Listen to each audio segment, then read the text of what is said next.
Of the stops on Donald Trump's five-country trip to Asia, the one that stands out is Beijing. After all, China is considered America's biggest regional rival, and often the object of the president's non-stop tirades. All of the other countries on the tour are either treaty allies, namely Japan, South Korea and the Philippines, or a new strategic partner, namely Vietnam.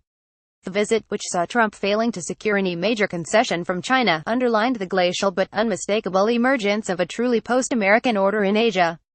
Cooperation better than confrontation between U.S. and China. Far from highlighting America's leadership in the region, the visit accentuated China's emergence as the alternative pillar of prosperity and stability in the world's most dynamic geopolitical theater. Trump embarked on his Asia trip to assert American centrality in global affairs, but left Beijing as a humbled leader of a declining superpower.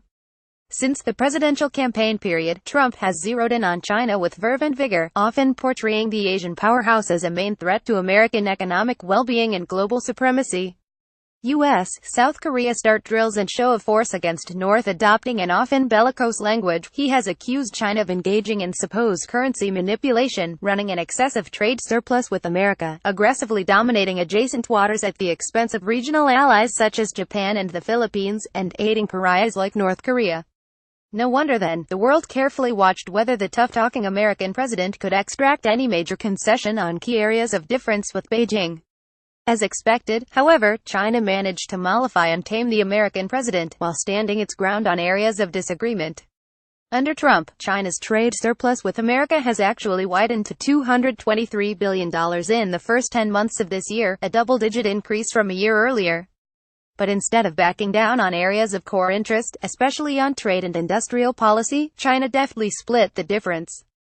China seeks closer dialogue with Japan, South Korea to tackle threat from Pyongyang to temper American concerns over its huge trade deficit with China. Beijing offered 37 major investment deals totaling more than $250 billion to 30 CEOs from major American companies. Big names such as Boeing, General Electric, Goldman Sachs, Qualcomm, Cheniere Energy, Air Products were among those who joined Trump's visiting delegation of businessmen. The U.S. Commerce Secretary Wilbur Ross praised the agreements as a crucial step in providing a solid foundation for a stronger relationship that is more free, fair, and reciprocal between the U.S. and China. To the applause of his Chinese audience, Trump went so far as giving China great credit for its capacity to take advantage of another country, America, for the benefit of its citizens. Instead of blaming China for America's trade woes, he placed the responsibility on his predecessors for failing to adopt an optimal economic relationship with the world's biggest exporting nation. For now, it seems the Trump administration is effectively backing down from its earlier threats of imposing trade sanctions on China. The diplomatic dishes China picked to keep Donald Trump happy at a state banquet. Thus, Beijing has managed to expose the hollowness of Trump's aggressive posturing through carefully crafted set of mutually satisfactory trade deals. This was Chinese statecraft at its finest. To be fair though, Chinese President Xi Jinping promised an open investment environment and that China will not close its doors and keep its huge domestic market more open, more transparent and more orderly for foreign companies, including Americans. It was a well-timed statement of reassurance amid growing concerns over rise of economic nationalism in China. As for areas of geopolitical tensions, Trump left almost empty-handed from Beijing. Speaking before the South Korean National Assembly a day earlier, the American president deployed a thinly veiled attack against China for supposedly choosing to ignore, or worse still, to enable North Korea. He squarely placed the weight of the crisis on China's conscience. What do Chinese people think of Donald Trump's visit? Yet, all that tough talk quickly translated into a conciliatory gratitude to China for its efforts to rein in North Korea's aggressive nuclear and ballistic missile program. In Beijing, Trump simply called on China and your great president to hopefully work on it very hard, expressing his optimism that if she works on it hard, there will be a quick resolution of the crisis in the Korean peninsula. Likely, there was also no significant deal on rising Sino-American tensions in the South China Sea, with the American Navy challenging China's reclamation activities via regularized freedom of navigation operations close to disputed land features.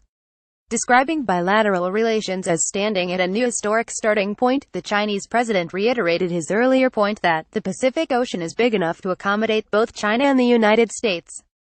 Analysis: China's success is tied to its relationship with the U.S. Despite what you may read thus, China signaled its willingness for an emerging grand bargain in adjacent waters, with no palpable resistance from the Trump administration, which is desperate for Beijing's help on the North Korea issue. The failure to secure any major concession on key areas of difference may explain Trump's controversial refusal to take any questions from the media during his joint press conference with Xi. As they say, sometimes silence speaks volumes. Trump's humbling visit to China is likely a harbinger of a new order in Asia, where America is no longer the undisputed number one. Richard Hadarian is a Manila-based academic and author of Rise of Duterte, Populist Revolt Against Elite Democracy.